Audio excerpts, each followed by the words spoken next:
Welcome back. This is letter N for neighboring, part of A to Z, launching big things, mainly launching churches or new ministries. But whatever you're launching, this is a series of videos to help you do that. And this next section is about neighboring. How do we connect to our neighbors? How do we connect with our neighbors around us? This is how you know that our world has gotten a little weird.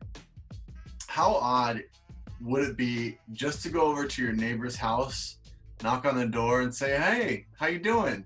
Just want to talk a little bit." Now, I know some of you are those weird ones who would openly do that, and you have those kind of relationships with your neighbors, so you don't count.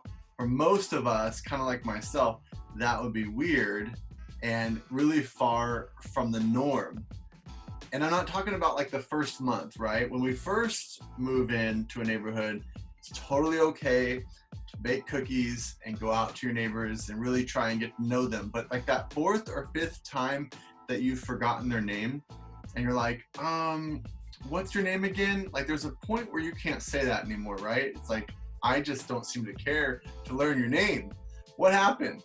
Somewhere along the way in our world, neighboring got weird. It wasn't always that way. I mean, remember those times when everyone would just hang out on their porch and talk to everyone and have like their pipe? No, I don't remember those times either. I think that was the generation before us, if not the one before that, where that existed. Like it just isn't there anymore. The new sort of neighboring happened at the coffee shop. But that really was about 20 years ago, over the last 20 years, and that's sort of going away too. That was part of my generation, and I would go to the coffee shop, I'd walk around, I'd know some of the people, and I would be brave with some others and have those kind of conversations. And I think that worked out pretty well, but even that's disappearing. So what's the new neighboring activity? I'm gonna challenge you with this video. Let's go back in time and make neighboring getting to know our neighbors, our actual home neighbors. Just the plain old, do I know all my neighbors? Do I know what's going on? Do I know their kids' names? Do I know some of their heart and their birthdays and where they work? Can I go to that next level and be friends with my neighbors? Now, there's a risk involved with this. There's a reason why we don't do it. When things go bad with a neighbor, they're really hard to avoid. And that's kind of why we sort of go, do I want to put myself out there with a neighbor? Because if that gets awkward, is it worth the risk of it being awkward always? And I'm gonna say, yes, we need to make this risk. And as we talk about this idea of launching something new, first, we have to personalize it. Personalize this at a personal level of, will I be an example with neighboring, before we macro level it, which is teaching whoever's involved with what we're launching to be neighborly, to know their neighbors, to reach out to their neighbors. So we're gonna personalize it first, and then we'll go to the macro level of how do we teach this. As we talked about in week 1 with personal assessments, the key to launching things in this world, the key, in my humble opinion, to the world in general is people. It's all about people. If we're doing life alone, then we've really missed the key element of why we're here. I would say the key element of why God created the world in the first place. It was about people. It's about interaction with people, with God and people, and then people with people. Jesus Christ shows us this ultimate example of this when he, as God incarnate in human form, gets on his knees and washes the disciples' feet. You go back into that moment in the Bible. Those that he loved, that he was teaching, that he was guiding, and those that were following him, he shows them through actions. He humbles himself, washes their dirty feet, and then follows that action by saying, "As you have seen me do, you do." So God creates us within this strong desire for fellowship And as we learn to do it well, our relationship with God grows. And some people are extroverts, they love being around other people all the time, but most are introverts. And an introvert is strengthened by their times alone. I personally am this way. Maybe that's why I say most. Maybe it's not true. But I personally enjoy times of being alone so I can recharge from the stress of life. However, I realize the value of fellowship.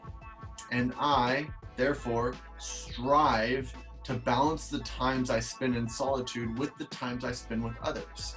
The Bible is speaking about fellowship all the time. In Hebrews 10:24 it says, "And let us consider how we may spur one another on toward love and good deeds. Let us not give up meeting together as some are in the habit of doing, but let us encourage one another, and all the more as you see the day approaching." See, I love and I care about people, especially in leading them to Jesus Christ and awakening them to the knowledge of heaven and where they'll spend eternity.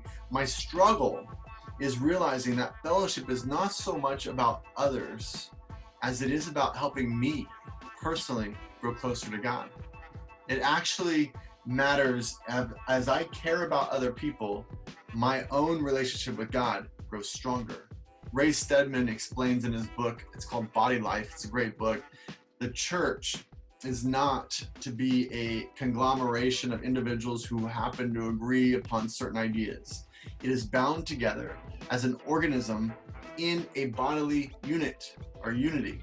It is true that a body is an organization, but it is much more than an organization. An organization derives power from the association of individuals, but a body derives its power by the sharing of life. That is what we are building. We're building this body that shares life together, and it matters. People matter, and you need to do it together and neighbor and know your neighbors well. When the Fawcett's Bible Dictionary speaks of the church, it says this: the church in the New Testament never means the building or a house or an assembly, because church buildings were built long after this apostolic age. It means when they talk about church in the Bible, it's an organized body whose unity does not depend on its being met together in one place, not an assembly of atoms, if you will, but members in their several places united to the one head, Christ, and forming one organic living whole. So the question you might have here is, why go to a building at all? Why go to a church? And while it's true, we can totally do church anywhere, anytime, it is all about the fellowship of believers in one place at one time, experiencing this powerful truth of Jesus Christ together, experiencing each other's spiritual gifts, helping each other to grow closer to Christ together. It's all about people. Dr. Alan Lloyd McGinnis, in his book, The Friendship Factor, he points out this crucial need for friend relationships by saying, in research at our clinic, my colleagues and I have discovered that friendship is the springboard to every other love. Friendships spill over onto the other important relationships of life. People with no friends usually have a diminished capacity for sustaining any kind of love. On the other hand, those who learn how to love their friends tend to make long and fulfilling marriages, get along well with the other people at work, and enjoy their children. This is the key. In whatever you're launching, you must spur on the concept of relationship, friendship, the building of true love and care for one another. It goes beyond just accomplishing a mission that you're putting out there. You have this core mission with core values. You're talking about this vision to reach and do something great. If it doesn't have this core belief of people in it, then you're missing the point. You need it to be about people, and people begins in neighboring, in knowing your neighbors, and having fellowship with those closest around you. It's interesting that when we are not neighborly, when we don't have relationship with our neighbors or friends or coworkers, we become very judgmental. That's how this pendulum swings. When you're involved and you care and you love and you share life together, You seem to be a little bit more forgiving and understanding and work together with people, and it just changes your personality. As opposed to, as you separate yourself, you become very judgmental and you see things in a very negative way. It changes how you do life. This is why God makes it such an important part of what we're supposed to be doing here: neighboring, loving, and caring for other people. What a tragedy that we have created such a consumer mindset with the concept of friendship and neighboring being a consumer thing. Does this help me in some way? Does this friend do something for me? If I go to my neighbor, what will I get out of it? We've become consumer mindset when the truth is it's just about being relationship mindset. The homework for this week, simple one. Invite some people over to your house for dinner. That's your homework. If you're a married couple, invite several other couples over for dinner. And that way, if you have several other couples, it really helps actually. That early awkwardness, it's not weird that you don't connect with everyone, okay? There can be some awkward relationship kind of issues. So what you do is you have 3 couples at once come over for dinner, because somehow you're going to connect better with one or 2.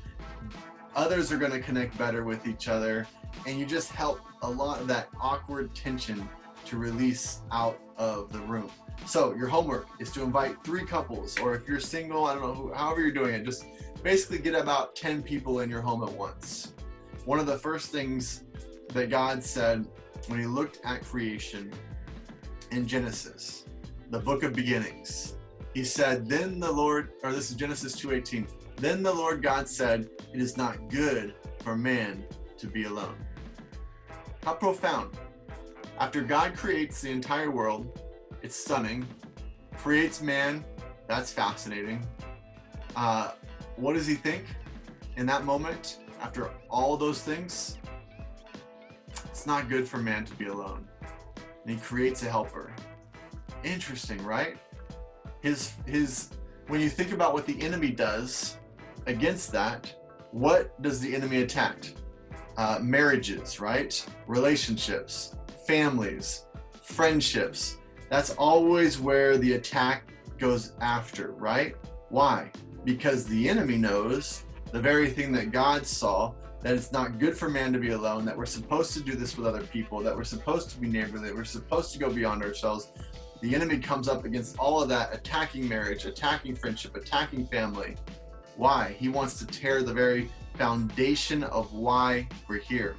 John 13:34 says, a new command I give you, love one another as I have loved you, so you must love one another. By this all men will know that you are my disciples, if you love one another. Now, that's the personal part of this, and you have to start with the personal part of this. Now the macro level, you're launching something big. Check out this website. It's called mapcustomizer.com. A link will pop up.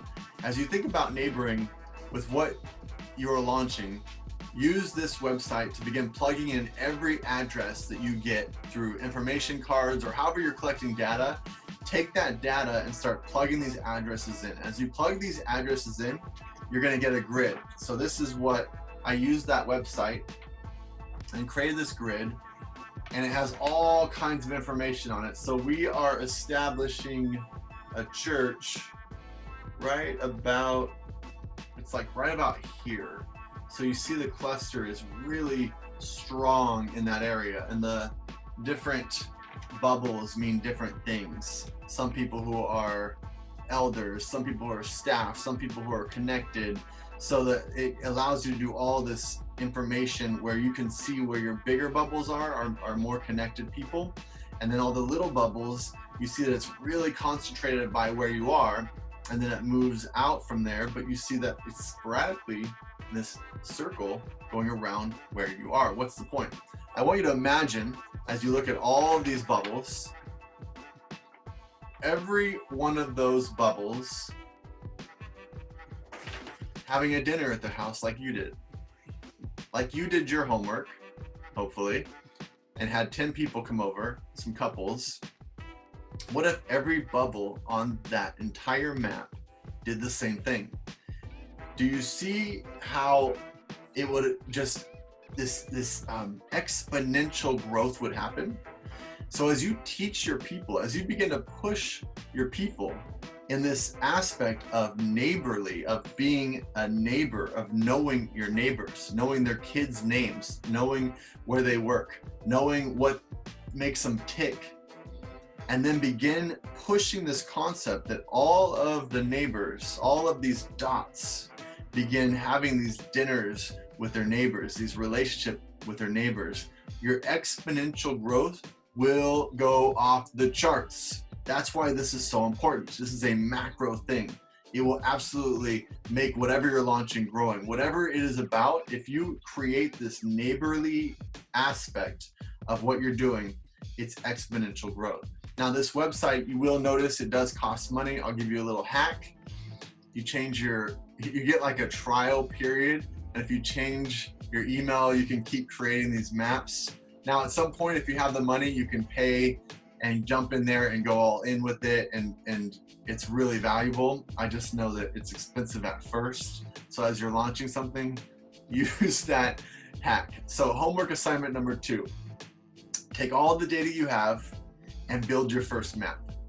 So you'll have this first map, and then when we get together, if I'm coaching you directly, I want you to present the map and just show me how much influence, how big, how large your influence already is, and begin thinking about if all of those dots begin to be neighborly, begin to understand a relationship with their neighbor, the importance of people in your closest circles. We will imagine together, as you show me this map that you did your homework. As you show me this map, we will imagine together the impact that it's going to have as we become neighborly. Now, let's do it. Homework assignment 1, you do it yourself. Homework assignment 2, create the map and begin dreaming about everyone on your team as you launch this new thing, doing the same thing that you did. Now let's just do it, all right? Next time we're gonna push into the O, which is over communicate. If you're randomly watching this, subscribe and you will get to see some of these videos, not all of them, but some of them, and like, share it. Appreciate you being here. This is Team Performance Coaching, and we'll see you next time.